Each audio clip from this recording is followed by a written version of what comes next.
vamos a ver una de las cosas más novedosas y quizás las que más desarrollo va a tener a futuro, que es el ultrasonido en la vía aérea. El ultrasonido en las manos de un anestesiólogo es realmente una herramienta muy poderosa para el manejo de la vía aérea. Es un instrumento que nos permite evaluar la anatomía y por ende, una vez más, repetir, ver lo que estamos haciendo. Hay una cantidad importante de literatura que ha sido publicada en revistas de anestesia, de intensivo y también de urgencias en todos los países del mundo. Pero definir en la actualidad cuál es el rol exacto del ultrasonido en el manejo de la vía aérea no está tan claro ni tan definido como otros temas que ya hemos abordado. Vamos a hacer y vamos a recordar primero la anatomía de la vía aérea, eh, que todos ustedes conocen. Tenemos las fosas nasales, la boca, y todo lo negro corresponde a aire que va entrando hacia los pulmones. Y aquí hay una visión del ultrasonido donde todo lo que está el aire, que es un pésimo conductor, no nos impide que podamos trabajar con la parte más anterior de la vía aérea.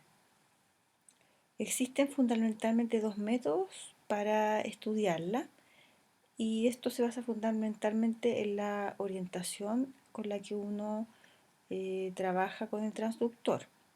Y esto puede ser ya sea de manera transversal o longitudinal.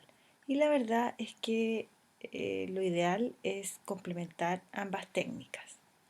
Aquí tenemos la forma transversal, donde vemos entonces en un eje corto el hueso, el cartílago tiroideo. Acá vemos la membrana cricotiroidea y acá el cricoides, que tiene una forma bastante característica.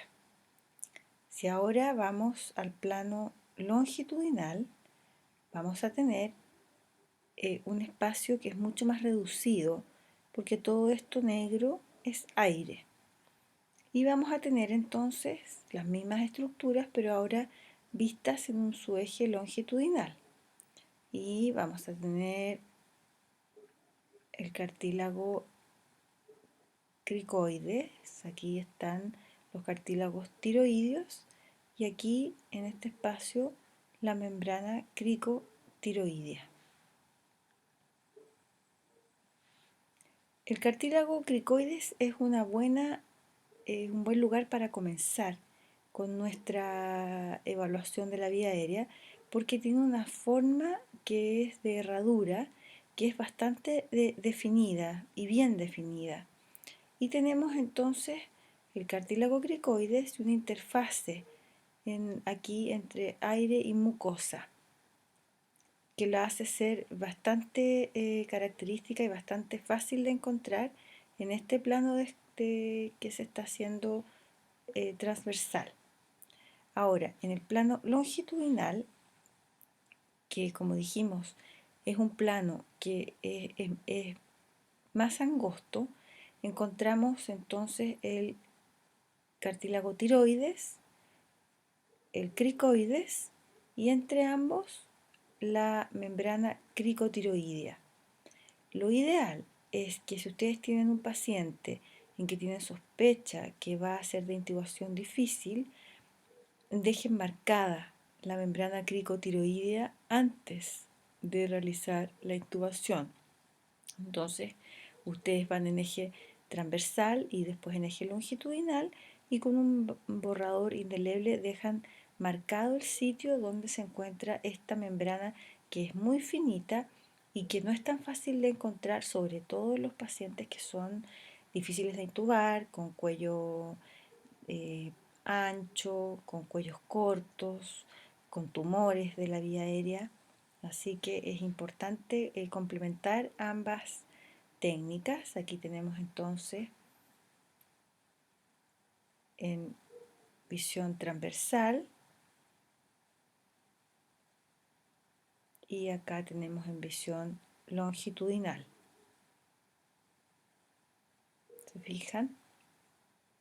Y entonces es bastante sencillo ir complementando ambas formas de ver. Podemos obtener un valor, un número de la distancia tiro-mentoniana y eso hace que la apreciación que nosotros hacemos con los traveses de dedo tenga un número y sea de un valor conocido. También con el eco podemos ver las cuerdas vocales que se ven aquí. Existe un truco, un pequeño truco que es a un guante ponerle agua y a través del guante realizar el escaneo y es más fácil aún ver las cuerdas vocales y ver estas cuando se cierran y cuando se abren. Aquí en un plano transverso vemos las cuerdas vocales y vemos aquí los cartílagos aritenoides. Esto también puede ser todavía mucho más, con muchas más estructuras anatómicas como el músculo esternocleidomastoideo.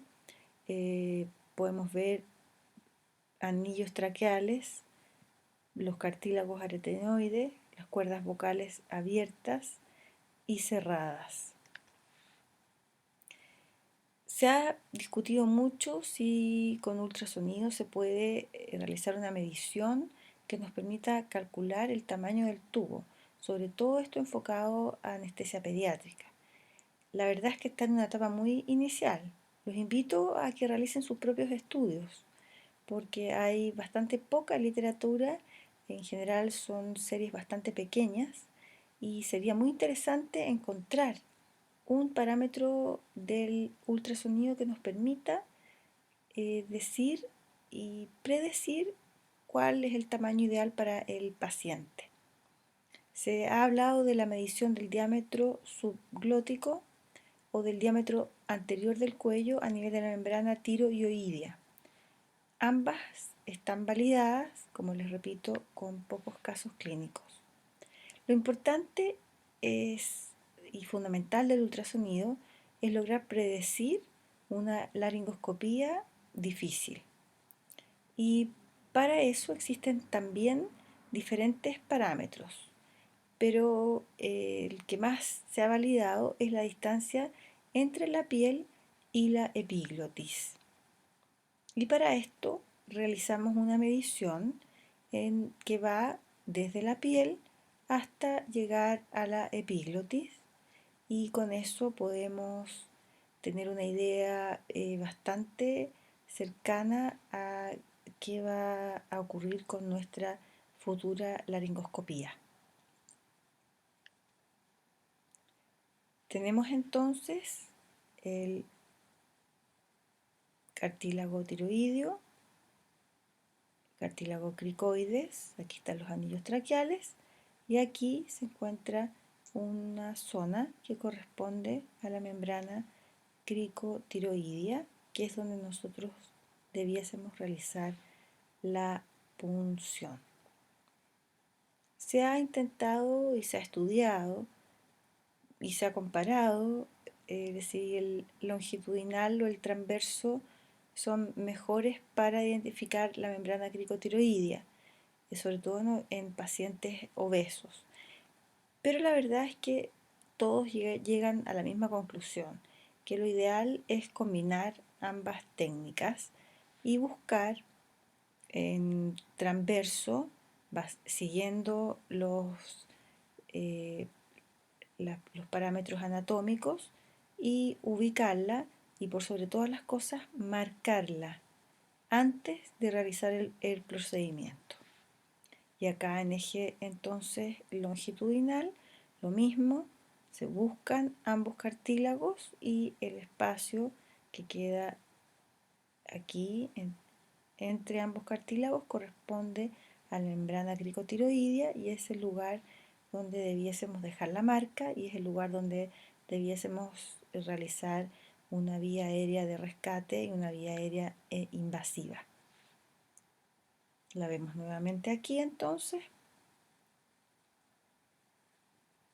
La membrana cricotiroidea, después vienen los anillos traqueales y siempre tenemos esta interfase de aire en la mucosa.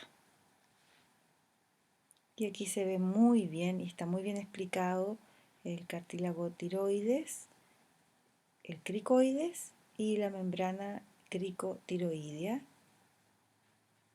Obviamente están aquí elegidos modelos que tienen cuellos muy delgados, por lo tanto es más fácil de ver la membrana cricotiroidea.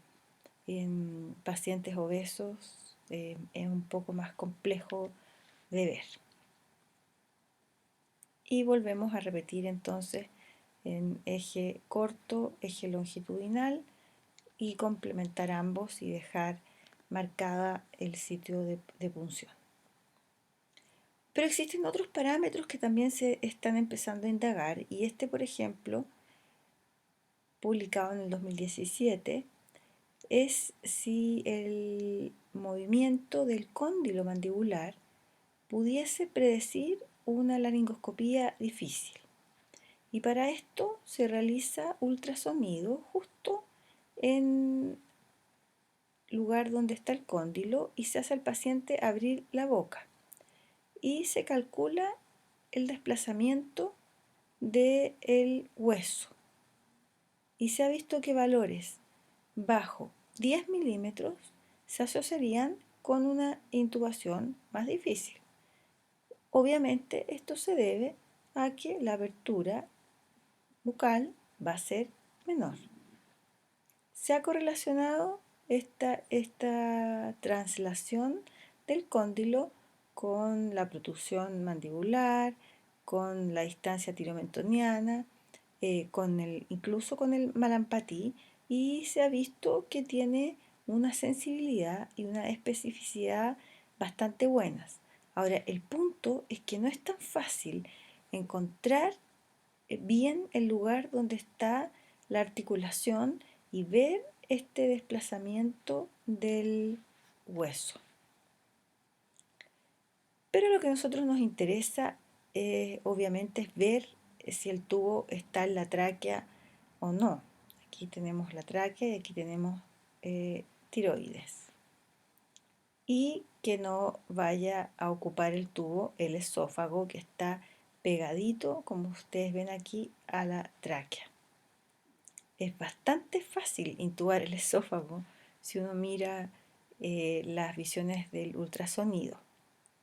Este es un estudio publicado en el Resuscitation donde se utiliza ultrasonido en el sitio del accidente en prehospitalario. Son pacientes que requieren de intubación en el prehospitalario y se utiliza ultrasonido y se ve que el porcentaje de intubaciones exitosas es alto y significativamente estadístico que si la intubación la realiza un operador no tan entrenado.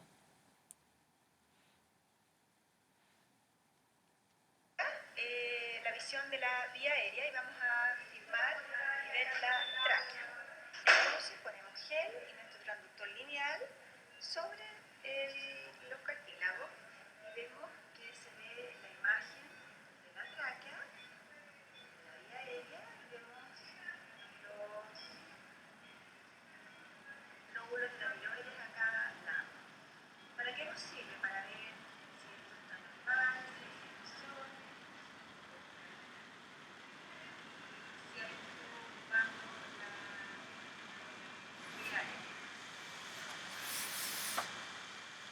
la paciente nos autorizó a mostrar sus imágenes.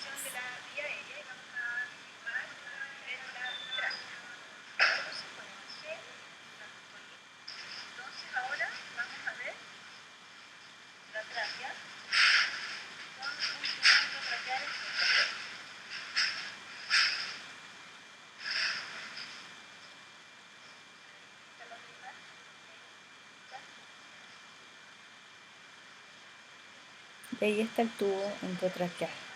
La idea es que uno ve la parte anterior del tubo.